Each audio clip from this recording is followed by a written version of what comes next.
एक बालक ने भगवान शिव को ही पेड़ के साथ रस्सी से बांध लिया। आखिर क्यों? दरअसल एक बार एक बालक अपनी गायों को जंगल में नदी के किनारे चराने के लिए ले जा रहा था। तभी उसने देखा कि एक महान संत अपनी आंखें और नाक बंद कर गहन योग साधना में लीन है। बालक थोड़ी देर तक संत को बड़े ध्यान से देखता रहा। कुछ समय बाद उससे रहा नहीं गया और उसने उत्सुकता से संत से पूछ ही लिया कि वे यह सब साधना क्यों कर रहे हैं। संत ने जवाब दिया, मैं भगवान शिव के दर्शन प्राप्त करने के लिए ये साधना कर रहा हूँ। थोड़ी देर बाद संत वहाँ से चले गए। संत के जाने के बाद बालक ने भी उन्हीं योग्य क्रियाओं को दोहराना शुरू कर दिया। उसने संकल्प लिया कि आज वह भगवान के साक्षात दर्शन करके ही रहेगा। बालक ने अपनी आंखें बंद कर ली और नाक को जोर से दबा लिया। सांस रुकने से उसकी प्राण निकलने की स्थिति आ गई। उधर कैलाश पर्वत पर भगवान शिव का आसन डोलने लगा। शिव जी ने ध्यान लगाया और देखा कि एक बालक उनके दर्शन की लालसा में कठोर तपस्या कर रहा है। बालक के हठ और भक्ति से प्रसन्न होकर भगवान शिव तुरंत प्रकट हो गए।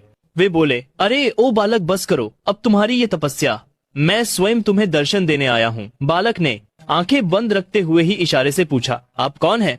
भगवान शिव ने उत्तर दिया, मैं वही भगवान शिव हूँ जिनके दर्शन के लिए तुम इतनी कठोर साधना कर रहे हो। बालक ने आंखें खोली और तुरंत एक रस्सी लेकर आया। क्योंकि उसने भगवान को पहले कभी देखा नहीं था, इसलिए उसे विश्वास नहीं हुआ कि यह सच में भगवान शिव है। पहचान की पुष्टि करने के लिए उसने भगवान शिव को पास के एक पेड़ से रस्सी से बांध दिया और संत को बुलाने के लिए दौड़ पड़ा।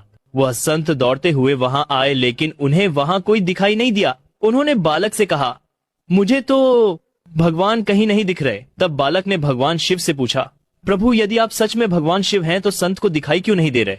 भगवान शिव मुस्कुराए और बोले, जो भक्त बिना किसी छल कपट के निष्कलंक और सच्चे मन से मुझे याद करता है, मैं उसे अवश्य दर्शन देता हूँ। तुमने बाल हट और निश्चल श्रद्धा से मेरी आराधना की, अपने प्राणों की भी परवाह नहीं की, इसीलिए मुझे कैलाश से मृत्यु लोक में आकर तुम्हें दर्शन देने पड़े।